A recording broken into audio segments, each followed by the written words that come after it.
Erica here from In the Company of Cards. I just wanted to come on quickly on this Thanksgiving Eve to look at a couple of things with you and to thank you for all of your support of my work, your kind comments, your willingness to go to my Substack and find me there at In the Company of Cards.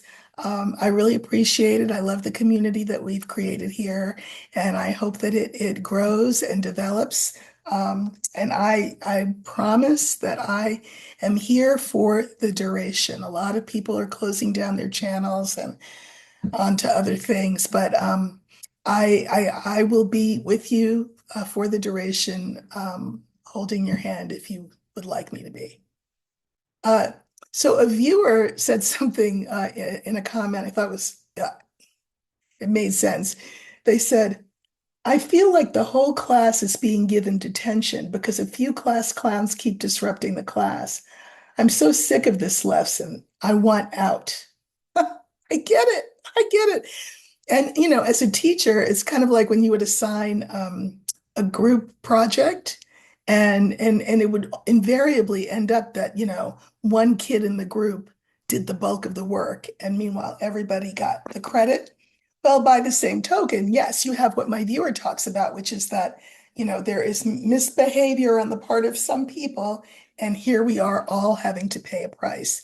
And I just want to remind that viewer and remind myself and you for the reason for that.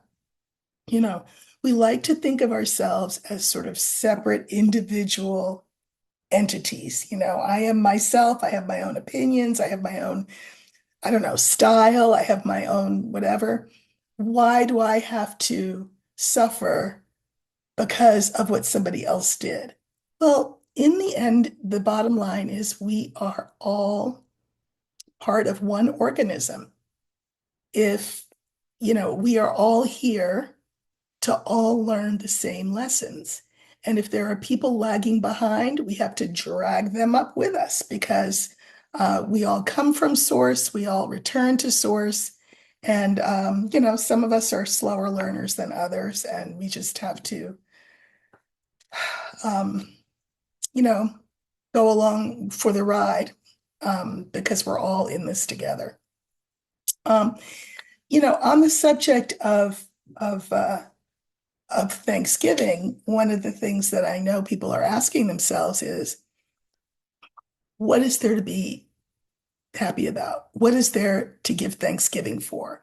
If we're about to enter this tunnel of terror, what do we have to be thankful for? And I will hearken back to another time in my life when I had a mother-in-law who loved to go to church and would ask me to go with her, and I would. And there were some things about it that I didn't care for, but there were some things that I loved. And so one of them was that the minister would begin his sermon by saying, thank you, God, for waking me up and clothing me in my right mind. I love that. Thank you for waking me up and clothing me in my right mind. Because as we know, everybody is not clothed in their right mind. I'm just saying. So if you can't think of anything else to be thankful for tomorrow, and if your family happens to be one of those ones that goes around the table uh, saying what they're thankful for, you're welcome. Just say, thank you for waking me up and clothing me in my right mind. Another thing that you've heard me say is that when there's nothing else to be glad about, when there's nothing else to give Thanksgiving for, there's a song, again, it was in my mother-in-law's church, and the refrain was, I'm so glad trouble don't last always. In other words, we may be in the midst of trouble right now, and we may have been in the midst of trouble yesterday, and we might be in the midst of trouble tomorrow, but thank you, trouble don't last always. That's true. Trouble don't last always. Um, Maya Angelou has a quote, and I like this one too.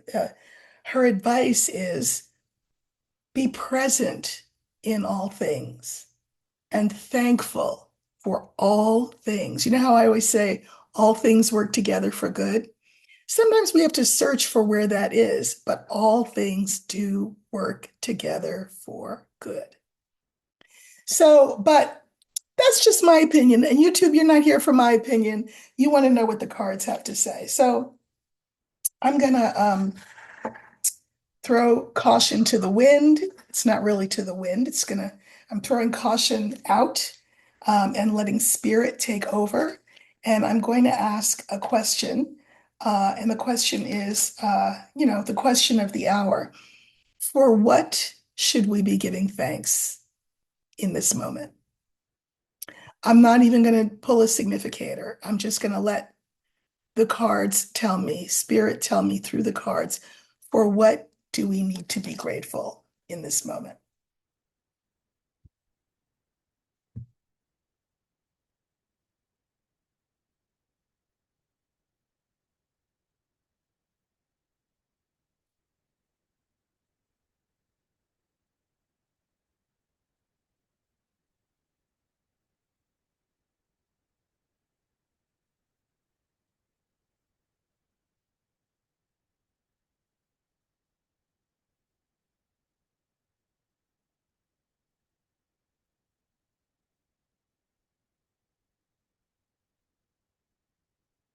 Okay. And I'm going to pull some clarifiers.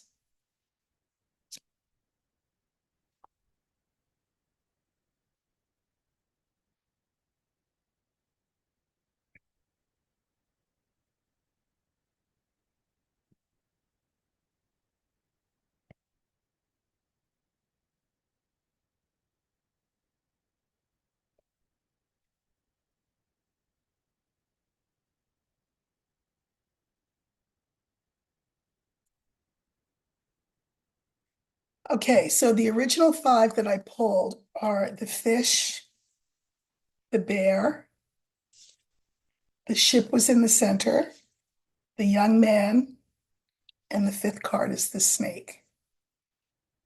Okay, and I did pull clarifiers on them, so let me put them back carefully so I don't get things mixed up. Okay, the fish.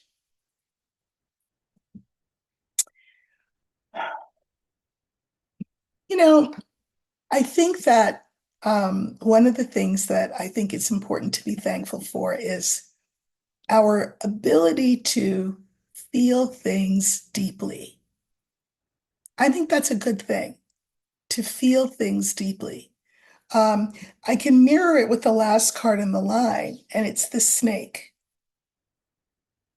Now, this might sound a little weird, but hang with me a little bit. As I've said, we are entering this tunnel of terror. Maybe not terror, but for some it will be terror. And I think that we are being asked to be grateful for our ability to feel the emotions of others, to feel the pain of others. Because when we can feel the pain of others, it can move us to right action. Does it feel good? No, no. But everything doesn't have to tickle, and medicine doesn't always taste good, to work. But the fact that we can feel deeply the pain of others, the troubles of others, is a gift. It's a gift. Now, the second card is the bear, and this is 45. I can mirror it though with this energy. Anything he comes at us with, we got something for him. Remember that this young man energy, this yang energy, knows that everything is possible. Is not afraid to stick his neck out. Is not afraid to speak boldly and to speak truth to power. So what do we have to be thankful for? The fact that there are those among us, and we should each strive to be in their number, who is willing to speak truth to power. because that is what will move us forward. Now, I drew some clarifiers. Remember what we're talking about is what do we have to be thankful for this Thanksgiving? I just drew a couple. So the clarifiers for the fish are the star and the mice. So what will we be feeling? What are these deep emotions about? Well, among other things, they are fear for our future and the future of our children. That's part of the deep feelings that we will be feeling. I pulled a clarifier on 45. And in case I didn't know it was 45, here he is again. Okay, YouTube, entertainment purposes only. This will not be a 4-year ordeal. Remember that one of the meanings of clover is it's short. I think his reign of terror will be brief, entertainment purposes only. We're looking at things we need to be grateful for. I'm just saying, that's another one of them. The ship is in the center, and this is that forward movement. So we should be thankful that we are moving forward. Why? Well, one reason is that we're being forced to look at things that we have never wanted to look at before. And I love the key answers questions. And then finally, the whip. We can be thankful for this opportunity to move forward, to look at ourselves with clearer eyes, to have a better understanding of who this country is and has been and wants to become. The answer is to not hide our heads in the sand, but to be disciplined, right, in our self-examination, to be disciplined in our self-examination. And aren't we grateful that we have the capacity to do that? Because we do, and the opportunity to do it. Okay. This fourth card was this young man, and we have the fox and the coffin. To whatever degree this young man has been misguided about what we are and who we are, that's going to be transformed. I think, again, we will be seeing ourselves clearly. And as I mentioned last time, physics tells us that two things can't take up the same space at the same time. The old order is passing away so that the new order can be reborn. This is the card for both death and birth. And this is the energy that we're going to approach this with. And this fox is about, ways in which we've allowed ourselves to be under an illusion about who we are. But this is also, believe it or not, the card for expertise. We can do hard things. We have the skill set to do hard things. And then we have the snake. And the clarifiers are the birds and the rider. The snake. Remember I said, I'm so glad trouble don't last always. Sometimes the snake is not trouble. The snake is, my snake anyway, is slithers, as I always say, slithers through mugwort. And that's on purpose because I wanted people to remember that one of the traditional meanings of the snake, aside from trouble, aside from problems, is, believe it or not, a clever woman. This is that divine energy that's rising up. Maybe not quick, fast, and in a hurry like some of us want it to happen, but it is rising up. Mugwort is a plant that's considered a feminine plant, and it's used in divination and healing. And where is this healing going to come from?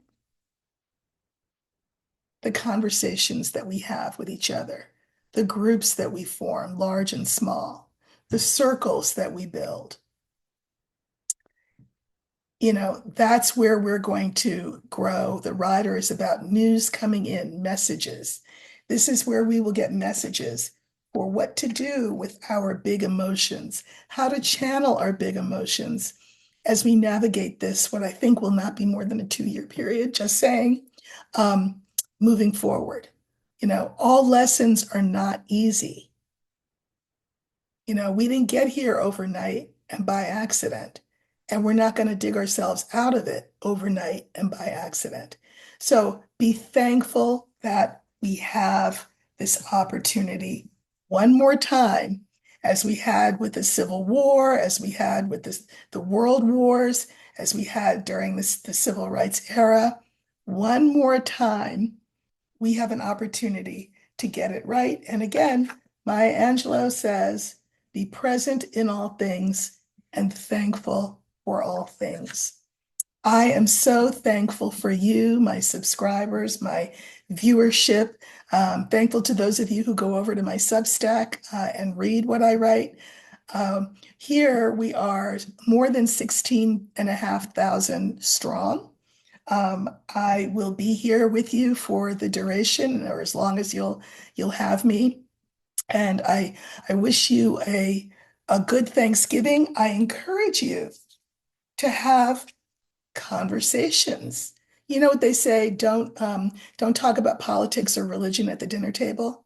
Well, who made that rule up? I think that part of the problem has been silence between people who share blood a lot of times, right? Kith and kin, but they don't talk about the hard things.